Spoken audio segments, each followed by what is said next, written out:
রমেশ, তুই আবার দুটো ফোনে নেট শেষ করে দিয়েছিস? তুই জানিস না আমাকে প্রতিদিন অফিসে ডকুমেন্ট পাঠাতে হয়? আরে আব্বা, আমাকে প্রতিদিন অনলাইনে ক্লাস করতে হয়, সে বলি নেটটা শেষ হয়ে গেছে। ঠিক আছে রে বাপ, ভালো করে পড়, পড়াটা প্রথম।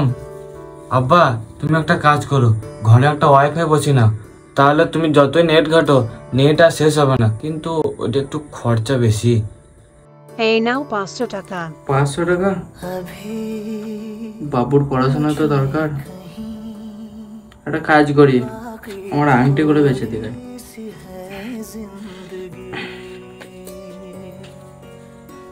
কাকা, এই পাড়ায় সবার প্রথম আপনাদের ঘরে ওয়াইফাই বসছে। এইসব ব্যাটার পড়ার জন্য লাগালাম। বেটা, ওয়াইফাই চলছে? হ্যাঁ আব্বা, দারুণ চলছে। যাক, ওয়াইফাই তো লাগিয়ে দিলাম, এবার ব্যাটার ভালোই পড়া হবে। যা, বিডির বান্ডেল তো ভুলে গেছি আমি। Nobody. Does it better. Ramesh, কি দেখছিস তো? কিছু করে নাই গো আব্বা, অনলাইনে ক্লাস করছি, অনলাইনে। দেখি ফোনটা দেখে। Nobody. এই তোর অনলাইনে ক্লাস? আব্বা, खत्म, बाय बाय टाटा।